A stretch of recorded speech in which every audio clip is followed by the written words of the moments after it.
Hello everyone, and welcome to my General Hospital official channel. I hope everyone is having a wonderful day. Before we begin, please hit the subscribe button and give this video a thumbs up.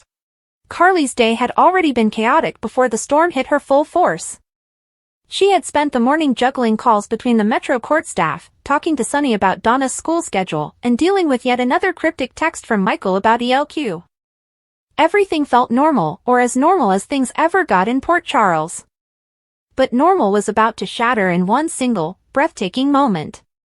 Carly had always trusted her instincts, and something about Ronnie just hadn't sat right with her from the start.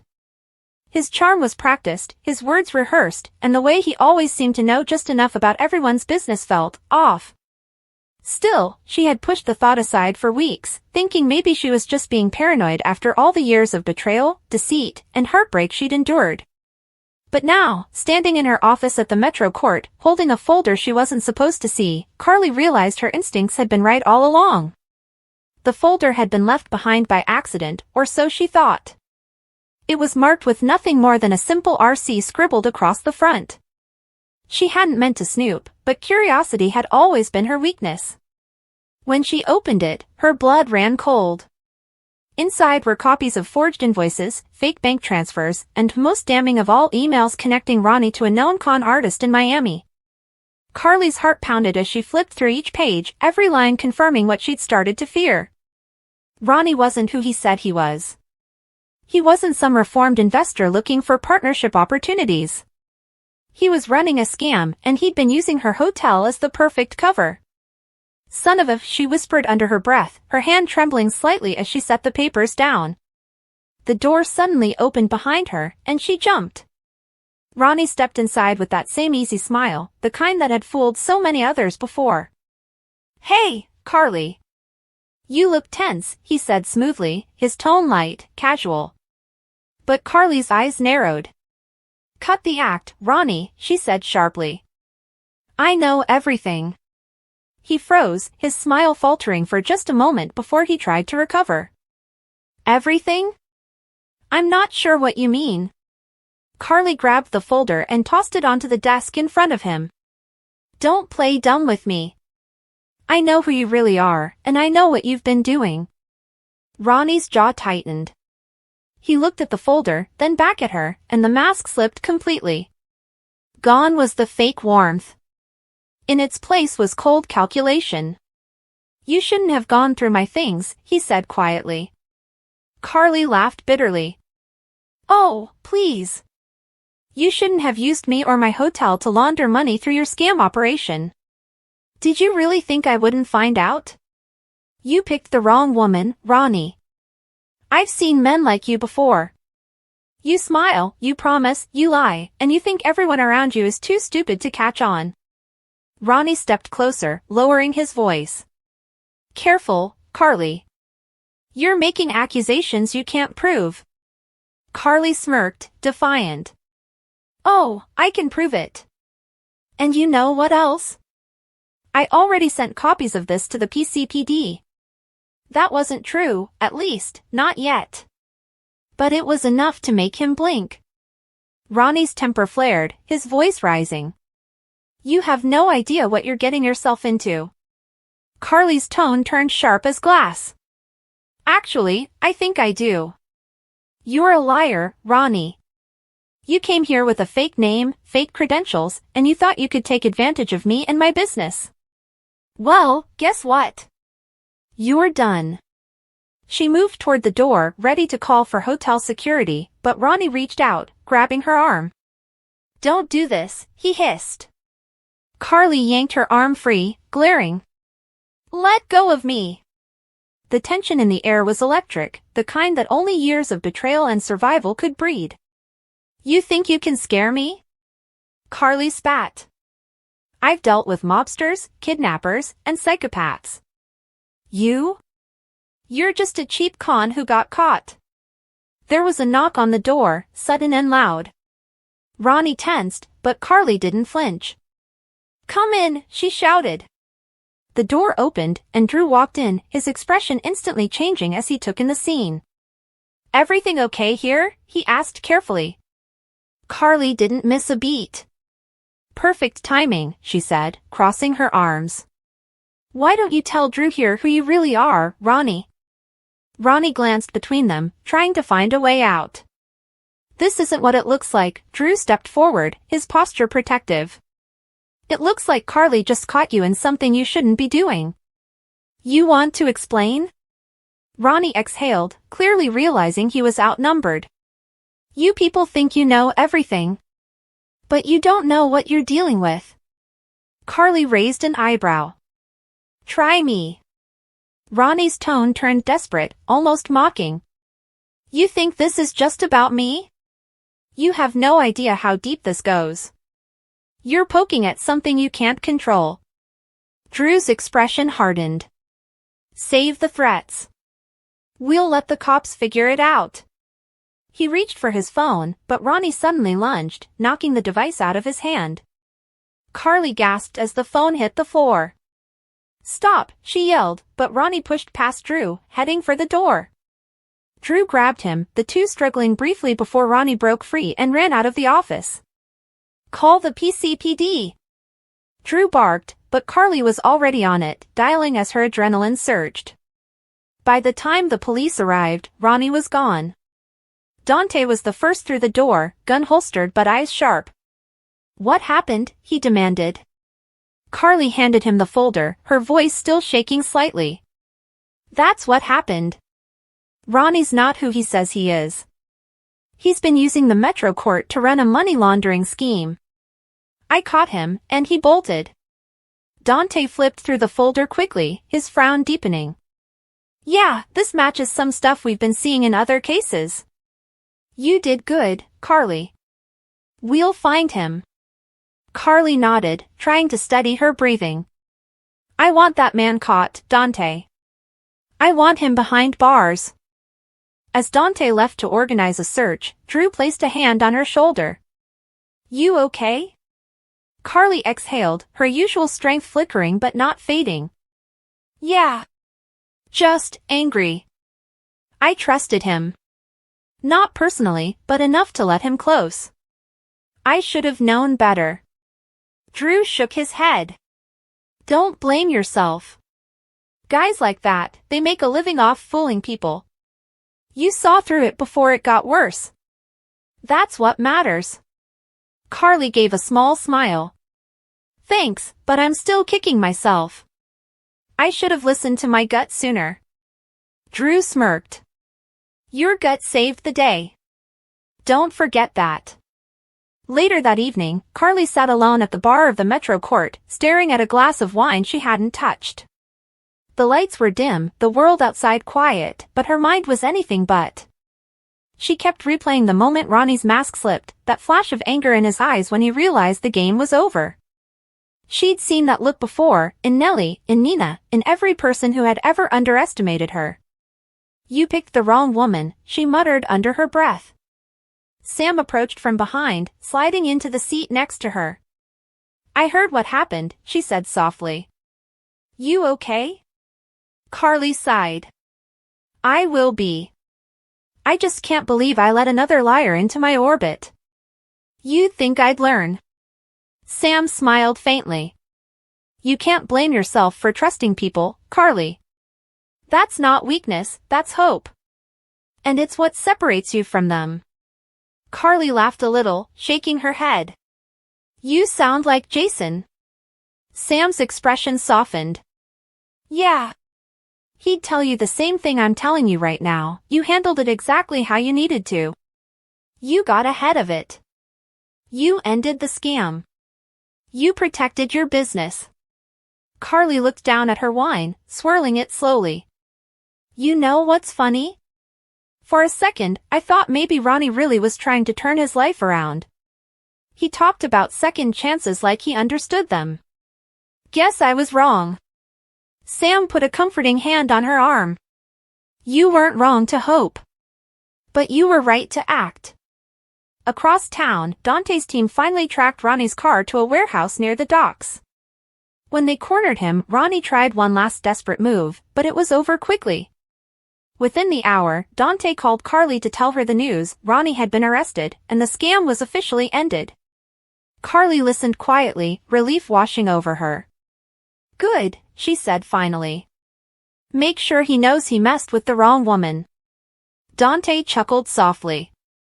Oh, I think he figured that out a long time ago. When she hung up, Carly leaned back in her chair, letting the tension finally drain from her shoulders. For once, the storm had passed, and this time, she'd won. The next morning, she met Drew again in the lobby, where the staff were already buzzing about the story. Looks like your instincts paid off, Drew said. Carly smiled, more confident now. They usually do. I just need to remember to trust them sooner. Drew grinned. So what's next? Carly smirked.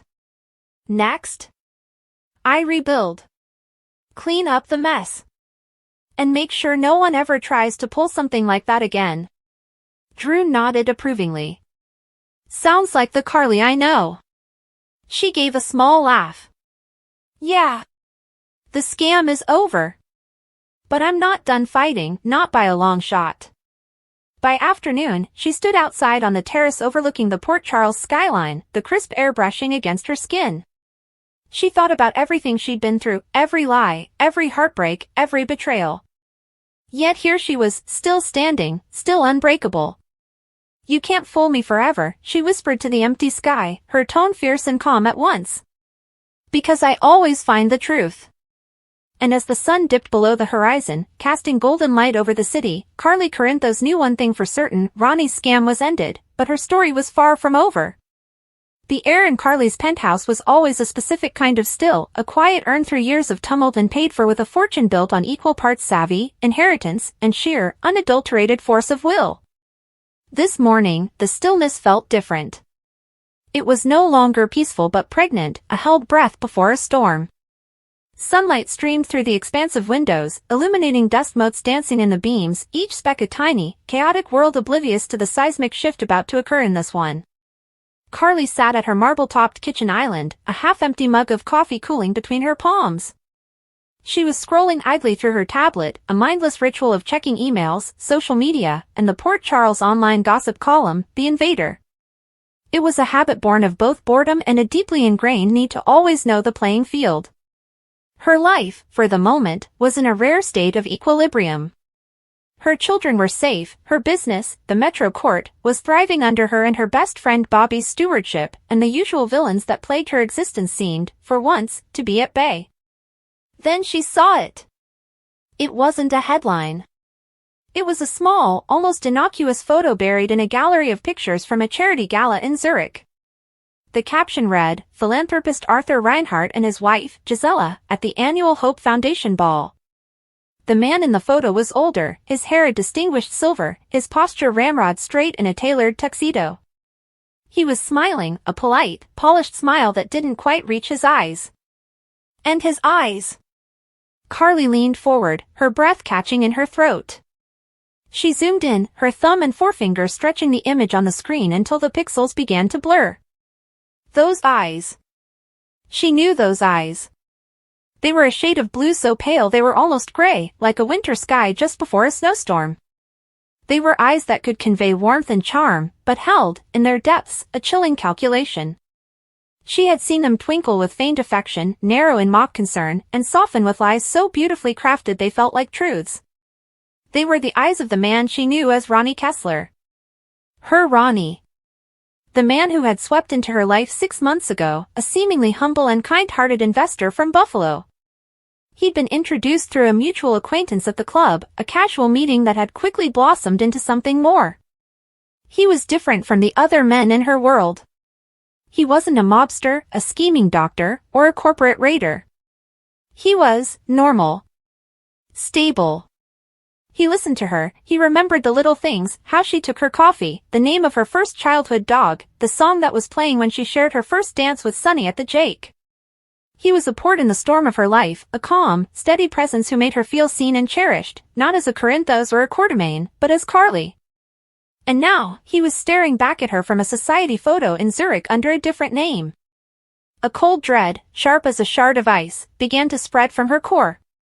This is a mistake, she told herself. A doppelganger. A weird, cosmic coincidence.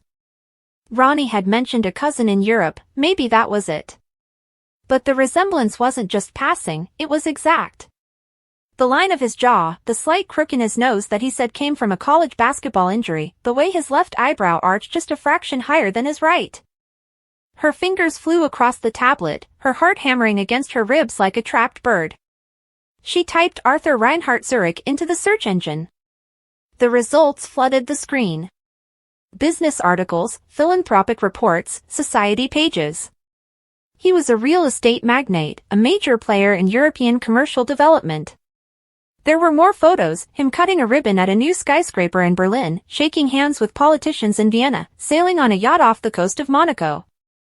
In every single one, he was Ronnie. But it was the timeline that shattered her last vestige of denial. An article from a German financial paper, dated just 3 weeks ago, detailed Reinhardt's keynote speech at an economic forum in Frankfurt. 3 weeks ago. Ronnie had been in Port Charles. He'd taken her to dinner at the Metro Court. He'd complained about a tedious conference call with his backers in Buffalo that had run late. He'd been here, in her home, in her bed, while his photograph was being taken in a boardroom 4,000 miles away. The scam is ended. The phrase surfaced in her mind, not as a thought, but as a verdict. It was a line from some long-forgotten poem, but it felt like an epitaph carved onto the tombstone of her trust. A wave of nausea washed over her. She stumbled from the stool, the tablet clattering onto the marble, the screen cracking in a spiderweb of lines, a perfect mirror of the fractures now racing through her heart. She braced herself against the cool countertop, her head spinning. The memories, once so sweet, now curdled in her mind, revealing their rotten core. Their first meeting. Had he sought her out? Of course he had. The introduction hadn't been random. It had been staged. His investment advice. He'd been so supportive of her plans to expand the Metro Courts brand. He'd reviewed her financials, offered suggestions, pointed out areas where she could leverage her assets. She had given him access, so much access. The loan. A month ago, she'd needed a quick infusion of capital to secure a prime piece of real estate for a new hotel venture. The banks were moving too slowly. Ronnie, her wonderful, reliable Ronnie, had offered to front the money. It's what partners do, he'd said, his hand covering hers, his winter sky eyes full of sincerity. She'd signed the papers, trusting him implicitly. $2 million. She'd transferred it from her account to the shell company he'd specified just last week. She felt the blood drain from her face. She ran to her home office, yanking open filing cabinets, her hands trembling so violently she could barely grasp the folders. She found the loan agreement. She read it now with new eyes, not the eyes of a woman in love, but the eyes of a businesswoman who had been conned before. The language was dense, legalese designed to obfuscate. But there, buried in the clauses, was the trap. The repayment terms were punitive, the collateral wasn't just the new venture, but her stake in the Metro Court itself.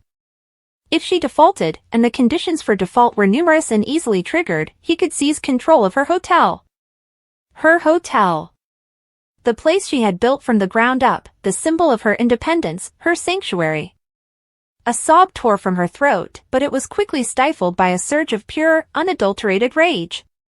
It was a familiar feeling, this fire in her veins. It had saved her before, it had destroyed things before. Now, it was the only thing holding the devastating hurt at bay. She needed proof. Absolute, irrefutable proof.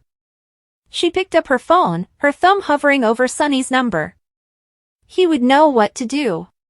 He had resources, men who could dig into the shadows and pull out the truth. But she hesitated. Involving Sonny would be a declaration of war, and wars with Sonny Corinthos were messy, bloody affairs. This was her mistake. Her blindness. She needed to handle this. She needed to look Ronnie, no, Arthur, in the eye and see the moment he realized the game was up. She called Jason Morgan instead. He was calm, methodical, and utterly discreet. Jason, I need you, she said, her voice surprisingly steady. I need you to look into someone. His name is Ronnie Kessler. Or Arthur Reinhardt. I think I've made a terrible mistake. An hour later, Jason was in her penthouse, his presence a silent anchor in her raging sea of emotions. He listened as she laid it all out, the photo, the articles, the loan documents.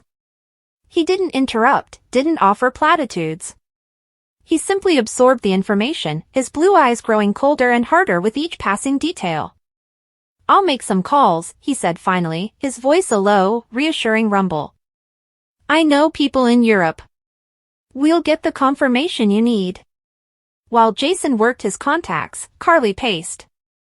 The beautiful, spacious penthouse felt like a gilded cage.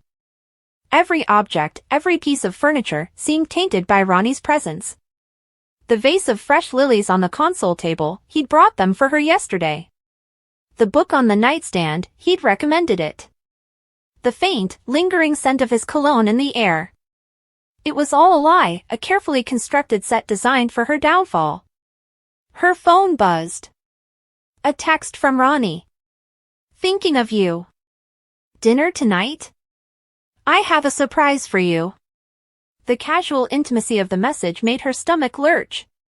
The surprise. What was it? The final act of the con? The triggering of the default clause?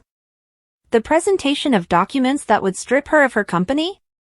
She saw it all now with a horrifying clarity. He hadn't just been after her money, he'd been after her legacy, her pride, the very things that defined her. He had studied her, learned her vulnerabilities, and had crafted a persona designed specifically to exploit them.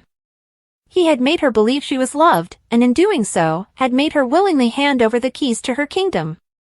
Jason's phone rang, cutting through the thick silence. He answered, speaking in low, terse sentences. I see. And you're sure? The photograph? Yes. Send everything to me. He hung up and looked at Carly, his expression grim. It's him. Arthur Reinhardt. He's a known entity in certain circles. Not a violent criminal, but a con artist of the highest order. He specializes in long cons on wealthy, high-profile women. He creates a fake identity, builds a relationship, gains their trust, and then systematically plunders their assets. He's done it in London, Paris, and Hong Kong. The authorities have been after him for years, but he's meticulous. He always disappears before the final act, leaving his victims financially and emotionally ruined. Carly sank onto the sofa, the strength gone from her legs. Hearing it confirmed, laid out in Jason's unadorned facts, made it real in a way her own panic had not. She was not a woman in a relationship, she was a mark. She was the latest victim on a long, global list. The loan, she whispered. It's a setup for a default, isn't it? Jason nodded. Almost certainly. My contact said Reinhardt's signature move is to engineer a situation where the victim is unable to meet a sudden, unexpected repayment demand, giving him legal grounds to seize the collateral. He's a ghost. By the time the lawyers get involved, Ronnie Kessler no longer exists. The rage returned, hotter and more focused than before. She would not be another name on his list. She would not be another ruined woman weeping over her lost fortune. This was Port Charles. Her city. She was Carly Corinthos, and she had been forged in fires far hotter than this. He's meeting me for dinner tonight, she said, her voice dangerously calm. He has a surprise for me. Well, I have a surprise for him, too. Carly, Jason said, a note of warning in his tone. Let me handle this. We can have the papers voided. We can make him disappear. No, she said, standing up, her eyes blazing with a terrifying light. This ends my way. He looked me in the eye and lied to me. He made me believe, he made me feel. She shook her head, cutting off the wave of vulnerability. I want to see his face when he knows that I know. I want to be the one who ends the scam. The hours until dinner were a study in controlled fury. Carly moved through her penthouse with a single-minded purpose. She canceled her appointments, telling her assistant she was ill. She changed out of her comfortable clothes and into a sharp, black designer dress, armor for the battle to come. She applied her makeup with a steady hand, her reflection in the mirror showing a mask of cool composure. Only her eyes, dark and glittering with a storm of betrayal and wrath, gave her away. She chose the venue carefully. Not the Metro Court, her home turf, which would feel too much like an ambush and might give him a chance to flee. Instead, she suggested the Portofino, an elegant, intimate restaurant on the waterfront. It was neutral ground, but it was also public. She wanted witnesses for the final act. She needed the humiliation to be as complete for him as it had been for her. Jason insisted on being nearby. He would be at the bar, just another patron, but close enough to intervene if things turned ugly. Carly agreed, not because she feared Ronnie, but because she respected the fact that a cornered animal was unpredictable. At 7:30 p.m., she walked into the Portofino. The maitre d' greeted her by name and led her to a secluded table with a view of the harbor lights twinkling on the dark water. It was a romantic spot, a choice she had made in a different lifetime, when she was still a woman in love. Now, it felt like a stage. She ordered a glass of Pinot Grigio and waited. Her heart was a steady, heavy drumbeat in her chest. She rehearsed the words in her mind. She would be calm. She would be in control. She would dismantle him piece by piece. He was 5 minutes late. She saw him enter the restaurant, his eyes scanning the room until they found her. He smiled, that easy, charming smile that had once made her feel so safe. He was carrying a small, gift-wrapped box. The surprise. Nausea threatened again, but she swallowed it down, forcing a small, tight smile onto her own lips. "Carly, you look stunning," he said, leaning in to kiss her cheek. She turned her head slightly at the last moment, so his lips brushed the air next to her ear. He seemed not to notice, sliding into the chair opposite her.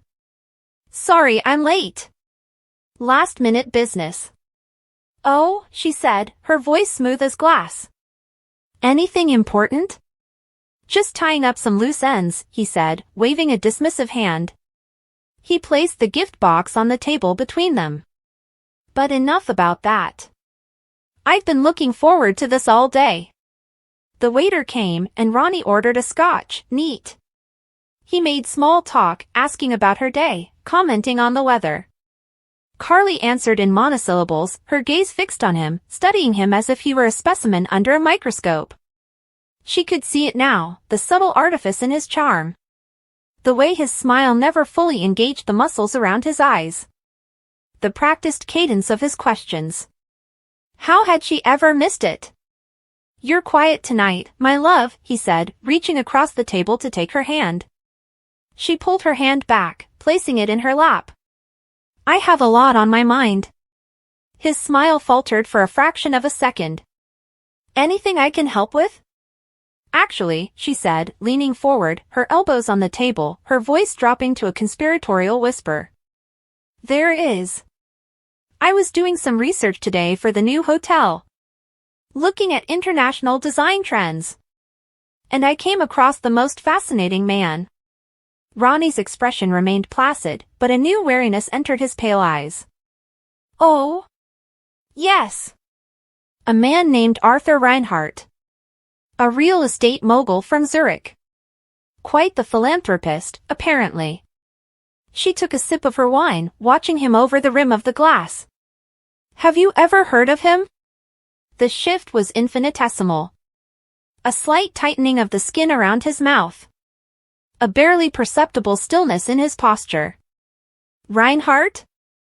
The name doesn't ring a bell. European market is a different world." "Isn't it, though?" Carly agreed pleasantly. "The funny thing is, he looks exactly like you. It's uncanny. Same eyes. Same jawline. Even that little crook in his nose."